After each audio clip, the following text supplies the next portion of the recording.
Caríssimos irmãos e irmãs, nós continuamos com as nossas reflexões, com os textos que enfatizam a ação do Espírito Santo na igreja, aquilo que ele realiza na nossa alma. E no Evangelho de hoje, nós vemos que o Espírito Santo é aquele que nos explica, que nos aprofunda, que nos conduz à verdade plena. Vocês perceberam que já há alguns dias nós estamos ouvindo: o Espírito Santo é aquele que nos consola, é aquele que não deixa que o nosso coração se perturbe, é aquele que nos fortifica diante das dificuldades, nas batalhas, nas tribulações. Hoje é um aspecto diferente. Hoje o Espírito Santo é aquele que me conduz à verdade plena. João capítulo 16, versículo 12, Jesus diz: tenho ainda muitas coisas a dizer-vos, mas não sois capazes ainda de as compreender.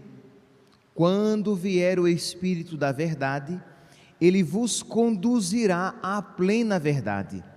E no versículo 15, ele receberá o que é meu e vos explicará. Isto é, aqui a função do Espírito Santo, então, é de nos aprofundar no conhecimento de Cristo e nos explicar o ensinamento de Cristo. Ora, nós poderíamos nos perguntar: mas será que Jesus não é um bom mestre? Será que os discípulos de nosso Senhor precisam de aula de reforço, porque Jesus não explicou direito? Primeiro, eu não estou dizendo que quem precisa de reforço é porque os professores não explicam direito. Estou dizendo que às vezes, até mesmo no caso dos professores, às vezes o aluno precisa de reforço, não porque o professor não explicou bem, mas porque o aluno estava desatento, ou ele teve dificuldade de aprender. É no caso aqui de Jesus. Isto é, Jesus envia o Espírito Santo porque os apóstolos ainda não estavam preparados para acolher toda a mensagem. Então vem o Espírito e lhes aprofunda aquele conhecimento.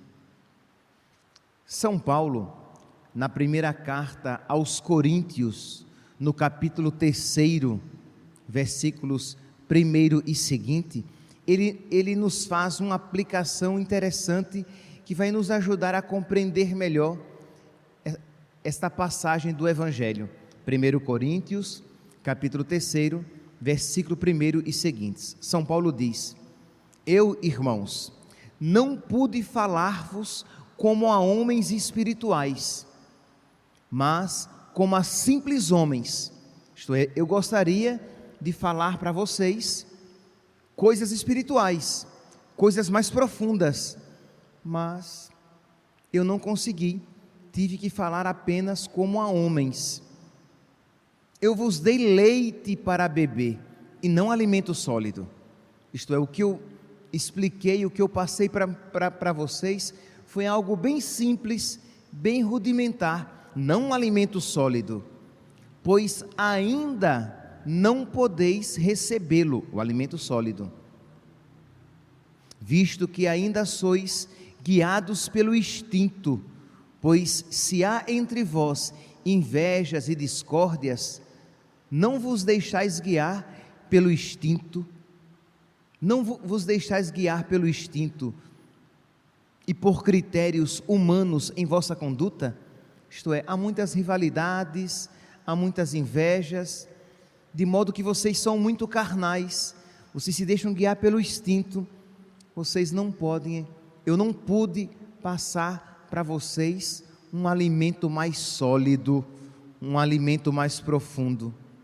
Na carta aos Hebreus, no capítulo Coríntios, capítulo 1 carta aos Coríntios, capítulo 3, versículos 1 e seguintes. Na carta aos Hebreus, capítulo 15, versículo 11 e 12.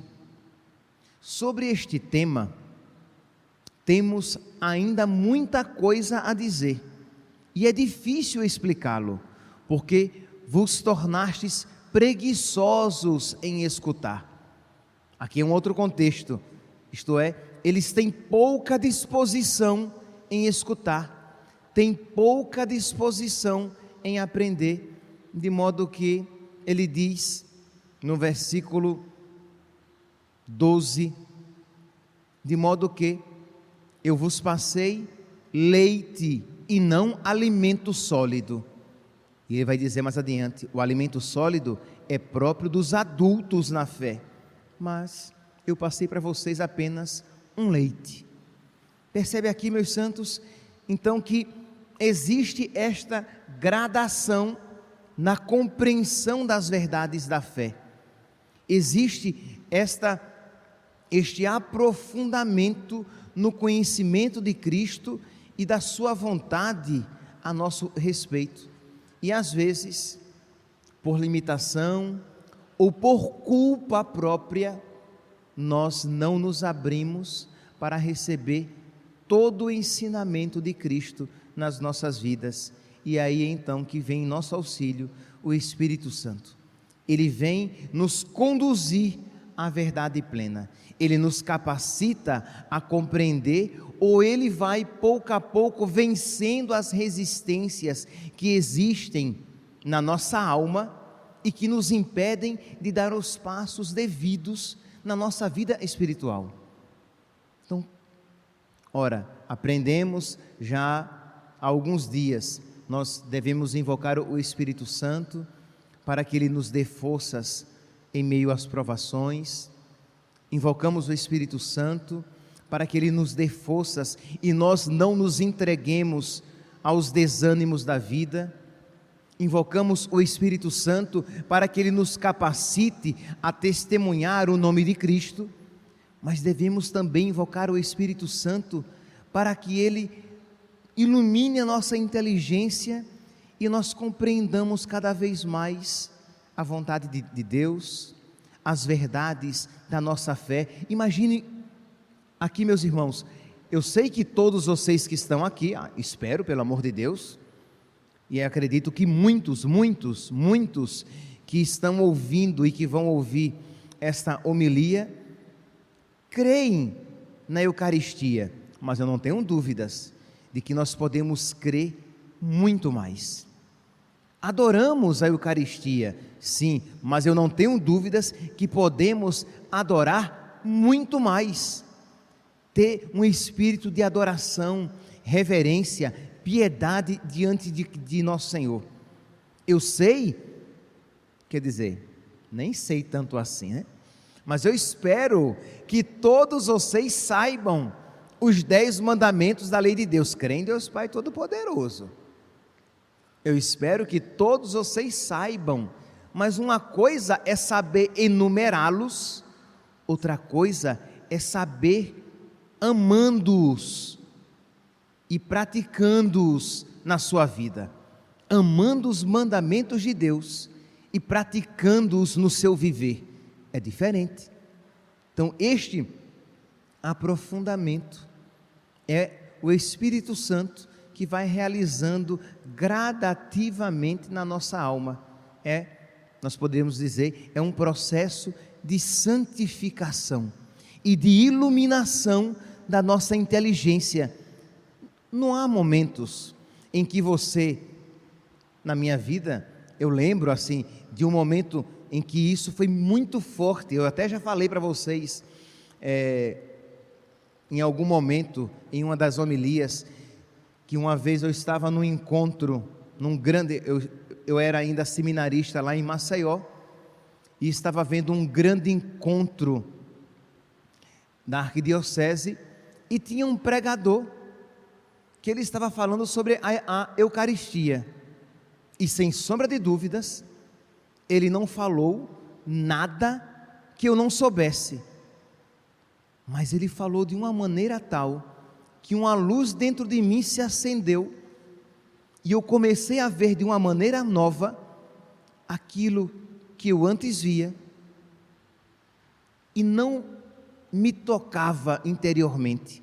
Isto é, despertou uma reverência. Eu vi de uma maneira nova a dignidade e um amor devido à Eucaristia, que Jesus na Eucaristia deveria receber. Então, isso aqui, em tantos outros aspectos da nossa vida, isso pode e deve acontecer.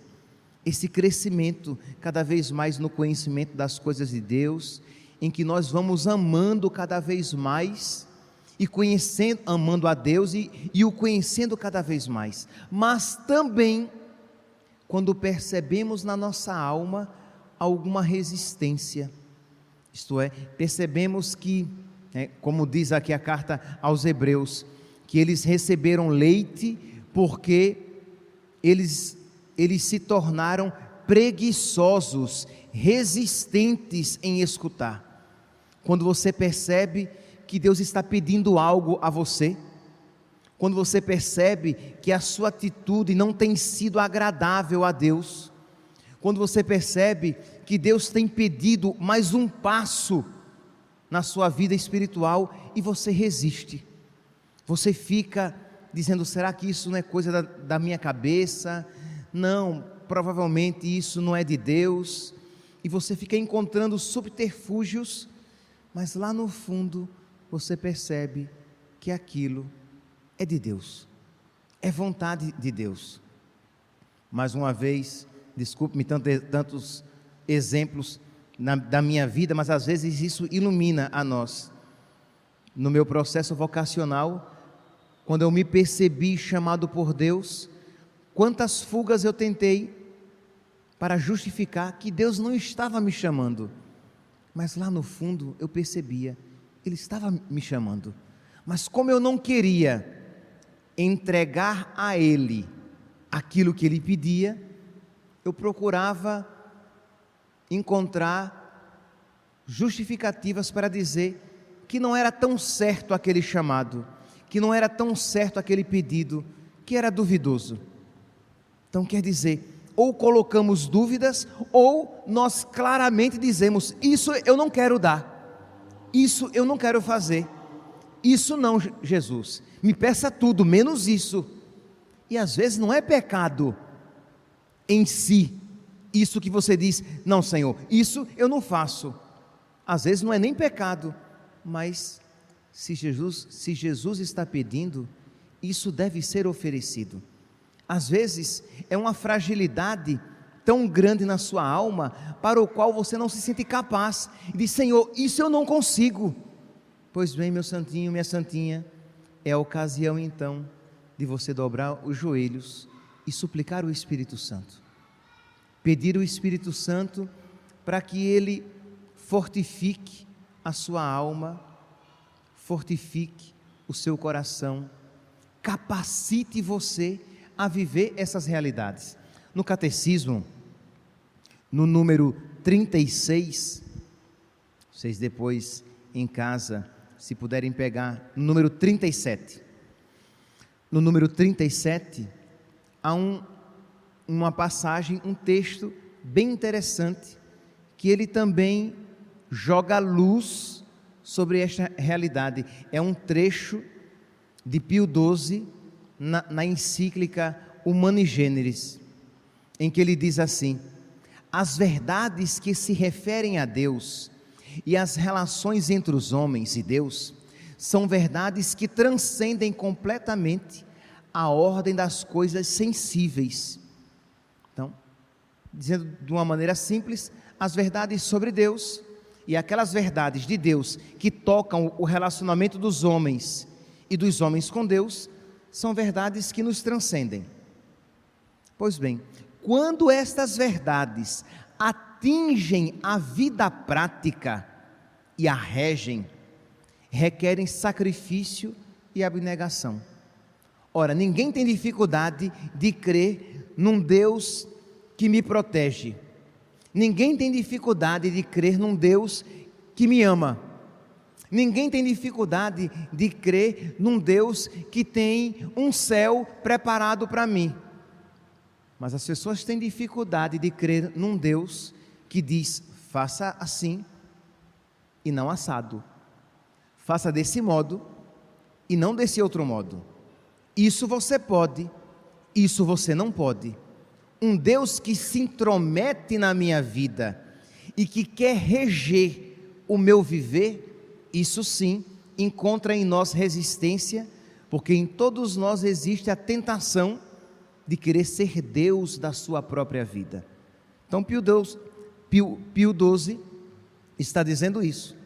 Então ele disse: quando isso acontece, que quando nós começamos a perceber que Deus está querendo reger a nossa vida, a inteligência humana, na aquisição destas verdades, encontra dificuldades, tanto por parte dos sentidos, como da imaginação, como por parte das más inclinações provenientes do pecado original.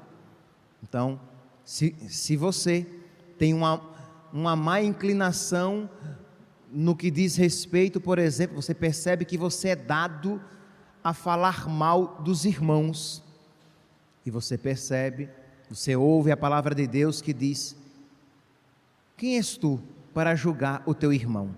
Aí você começa a querer encontrar mil e uma justificativas para continuar com o seu mau hábito e ter a sua consciência tranquila. Você é uma pessoa que namorou, tem namorado de uma maneira inadequada, e aí você descobre que o seu corpo é templo do Espírito Santo, que o corpo da sua namorada é templo do Espírito Santo, que você não é dono absoluto de si mesmo, nem muito menos dono absoluto dela, e que você não pode simplesmente fazer tudo aquilo que tem vontade, e você, diante desta verdade, como aquilo lhe é muito agradável, você começa a querer encontrar justificativas que tornem possível você continuar com os hábitos de antigamente, sem ter que dobrar a sua vontade. Você está em crise matrimonial com a sua esposa, com o seu marido, e você se apaixona por uma outra pessoa, e você começa a querer encontrar mil e um motivos que justifiquem a sua separação e o abandono da sua família. É isso, exatamente sobre isso que Pio XII está dizendo, que a inteligência humana, na aquisição destas verdades, isto é, a caridade para com o próximo nos meus comentários, a santidade dos corpos, e que eu não posso fazer o que eu quero com o meu corpo, a indissolubilidade do matrimônio. Então a inteligência humana, na aquisição dessas verdades, ela encontra dificuldades, tanto por parte dos sentidos, como por parte das suas más inclinações, donde vemos que os homens, em tais questões, facilmente procuram persuadir-se de que seja falso, ou ao menos duvidoso, aquilo que eles não querem que seja verdadeiro. Eu até repito que essa frase aqui ela é basilar. Diante dessas questões difíceis, que tendem a mudar a minha vida, diz aqui, os homens em tais questões facilmente procuram convencer-se de que seja falso, não é verdade, ou será mesmo que é tudo isso, ou duvidoso, aquilo que eles não querem que seja verdadeiro. Meus santos, você talvez, número 37 do Catecismo da Igreja Católica, se você depois quiser ler e aprofundar, quando você percebe então essa resistência no seu coração, você precisa suplicar o Espírito Santo, com sinceridade, com simplicidade, pedir a Deus: meu Deus, concede-me a tua luz, vence, Senhor, as resistências na minha alma. Eu tenho tanta dificuldade, Senhor, em viver este mandamento, eu tenho tanta dificuldade, Senhor, em obedecer a esta verdade. Me ajuda, Senhor, muda o meu coração, tira esta má vontade que existe em mim. Lembra aqui de Hebreus, capítulo 5, versículo 11, em que o autor diz: eu só posso dar leite a vocês porque vocês têm má vontade. A gente percebe isso, por exemplo, numa assembleia, quando as pessoas não querem ouvir, numa sala de aula, quando as pessoas não querem aprender, o mestre, ele fica até constrangido em ensinar, porque existe uma barreira. Essa mesma tristeza nós podemos conceder a Deus quando nós dobramos os nossos joelhos e não estamos dispostos a ouvir tudo o que Deus quer nos falar. Quando nós dobramos os nossos joelhos e sabemos o que queremos pedir, sabemos o que queremos apresentar a Deus, mas não estamos dispostos a ouvir de Deus aquilo que talvez não nos seja tão agradável e deixar que Ele mude toda a minha vida. Então o Espírito Santo é aquele que nos conduz à verdade plena e aquele que nos explica a vontade de Deus no nosso coração. Preparemo-nos, meus santos, preparemo-nos para esta novena em honra a Nossa Senhora Auxiliadora, porque no coração dela, no coração da Virgem Maria, nunca houve resistência à vontade de Deus, nunca houve má vontade em ouvir e fazer a vontade de Deus. Eis aqui a serva do Senhor, faça-se em mim segundo a vossa palavra. Ela ouviu a vontade de Deus e fez a vontade de Deus, obedeceu à vontade de Deus. Então, suplicar o Espírito Santo apenas de boca, não podemos fazer. Precisamos suplicar o Espírito Santo com essas disposições de coração. Então, supliquemos o Espírito Santo com a intercessão, sob a intercessão da Virgem Maria, para que possamos viver na nossa vida sem resistência e má vontade à vontade de Deus. Louvado seja nosso Senhor Jesus Cristo.